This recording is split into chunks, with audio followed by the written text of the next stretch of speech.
ప్రభునందు ప్రియమైనటువంటి సోదర సహోదరులకు ప్రభువైన యేసు క్రీస్తు నామములో మీకు వందనాలు శుభములు తెలియచేస్తున్నాను. దేవుడు మనల్ని ప్రేమించి మరొక నూతన దినాన్ని దేవుడు అనుగ్రహించారు కనుక దేవునికి ఎన్నో స్తుతులు స్తోత్రాలు చెల్లిస్తున్నాను. ప్రియులారా, ఈ రీతిగా మిమ్మల్ని కలుసుకోవడం సంతోషంగా భావిస్తున్నాను. దేవునిని స్తుతిస్తున్నాను ఈ సమయం కొరకు. మీరందరూ కూడా బాగున్నారని అనుకుంటున్నాను. మీ గురించి రోజు కూడా మేము ప్రార్థన చేస్తున్నాం. దేవుడు మీ కుటుంబాల్లో దేవుడు అనేక కార్యములు జరిగించేలాగిన దేవుడు ఆయన సిద్ధంగా ఉన్నాడనే సంగతిని మీరు తెలుసుకోవాలి.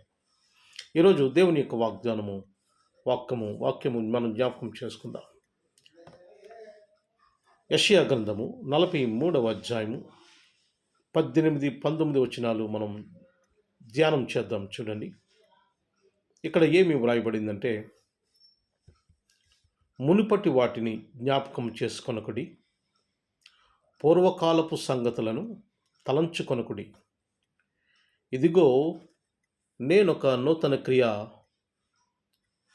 చేయబోచున్నాను అనేటువంటి మాట అక్కడ వ్రాయబడింది.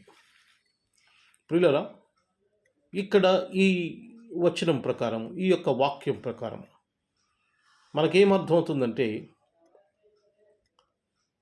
గతించిన వాటిని మనం జ్ఞాపకం చేసుకోవద్దు.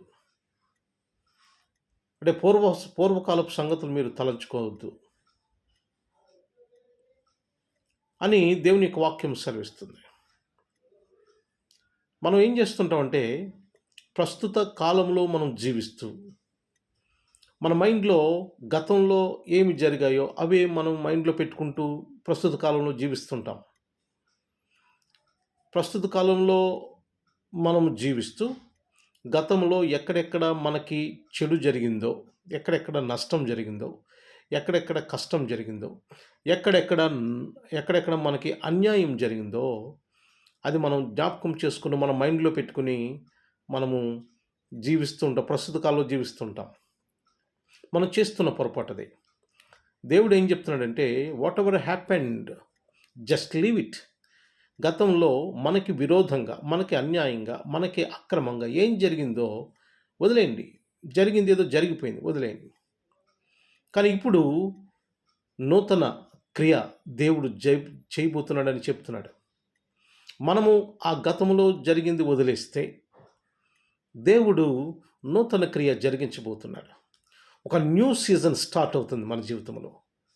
ఎప్పుడైతే మనము పాతకాలపు ఆలోచనలు, గతంలో జరిగినటువంటి సందర్భాలు మనం ఎప్పుడైతే వదిలిపెడతామో దేవుడు నూతన క్రియ, ఒక న్యూ సీజన్ స్టార్ట్ చేస్తాడు. ఒక నూతన కార్యము, నూతన కాలము మన జీవితంలో ప్రారంభమవుతుంది. మన మైండ్లో గతంలో పెట్టుకున్నంతసేపు మన జీవితంలో నూతన కార్యము జరగదు. ఈ వాక్య సారాంశం అదే.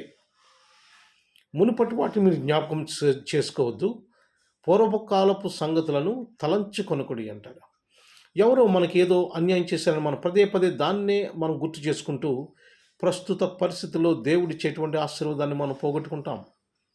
ఫలానా టైంలో నాకు ఫలానా వారు ఈ విధంగా చేశారు, ఫలానా టైంలో ఫలానా వారు నాకు సహాయం చేయలేదు, ఫలానా టైంలో ఫలానా వారు నాకు పక్కన నిలబడలేదు, ఫలానా టైంలో ఫలానా వారు నాకు సపోర్ట్గా ఉండలేదు అని మనం అనుకుని అదే తలంచుకుంటూ ప్రస్తుత పరిస్థితుల్లో దేవుడిచ్చిన వనరులను మనము అనుభవించలేం.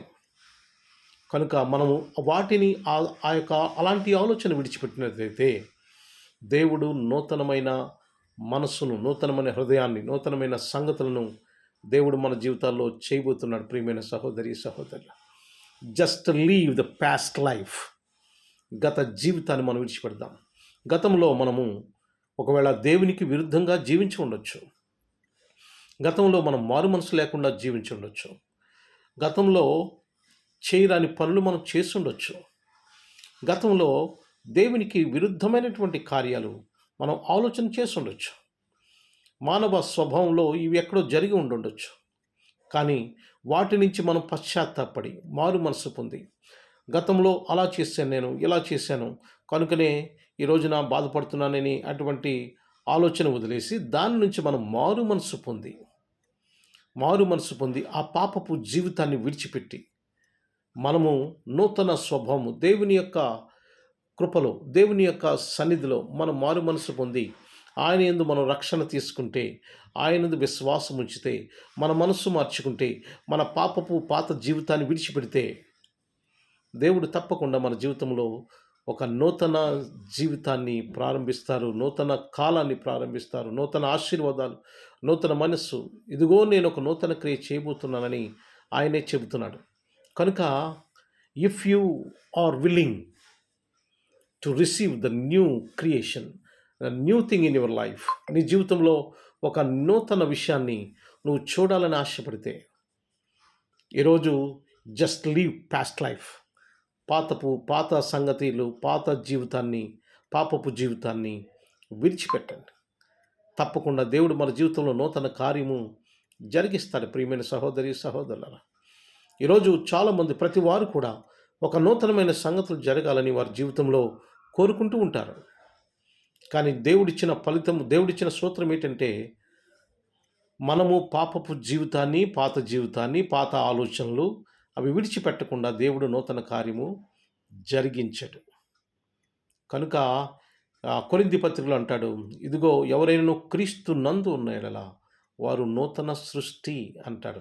నూతన కార్యాలు మన జీవితంలో మనం ఎప్పుడూ ఊహించని కార్యాలు దేవుడు జరిగిస్తాడు. ప్రియమైన సహోదరి సహోదరులారా, just leave the sinful life. పాపపు జీవితాన్ని విడిచిపెట్టండి.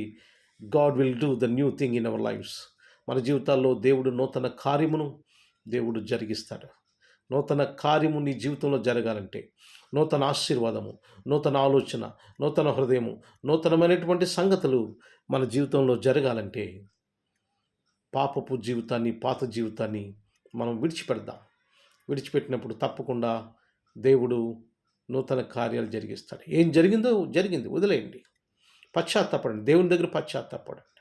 ఒకవేళ ఎవరైనా మనకు నష్టం కలిగించవచ్చు, లేదా మనము ఎవరికో నష్టం కలిగించవచ్చు. దాన్నే పదే పదే మనం తలంచుకుంటూ మనం ఉండడానికి వీల్లేదు. దేవుడు దాన్ని కోరుకోవడం లేదు. దేవుని దాన్ని విడిచిపెట్టమని చెప్తున్నాడు. నూతన జీవితాన్ని మనము పొందుకోవాలని ఆయన ఆశపడుతున్నాడు. నూతన ఆశీర్వాదాలతో దేవుడు మిమ్మల్ని అందరినీ కూడా దీవించి ఆశీర్వదించి బలపరచునుగాక. Amen, amen. God bless you all.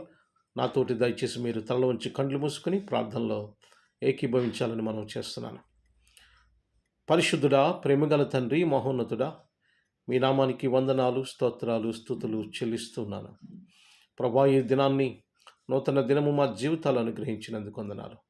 ఈ దినమంతటిలో మీ కృప అనుగ్రహించండి ప్రభువా. మేలు చేయండి నాయన, కృప చూపించండి. మీ దీవెనలతో నింపండి, ఆత్మీయ ఆశీర్వాదాలతో నింపమని, మీ కృపలో భద్రపరచమని, సహాయ సహకారాలు అందించమని.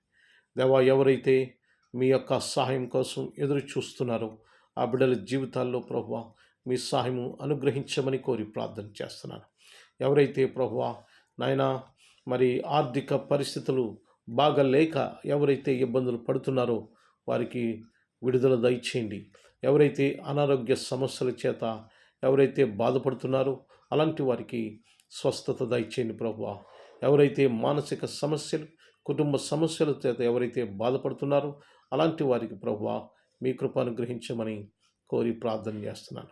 ఎవరైతే నాయన మీ యొక్క ప్రభువా మరి అనేక సంగతులు, అనేకమైనటువంటి ఆశీర్వాదాలు మీ దగ్గర నుంచి కోరుకుంటున్నారు, వారందరి జీవితాల్లో ప్రభువా మీ కృప అనుగ్రహించమని కోరి ప్రార్థన చేస్తున్నాను.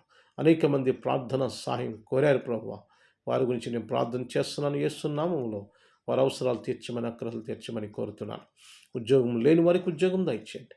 వ్యాపారం లేని వారికి వ్యాపారం దయచేయండి.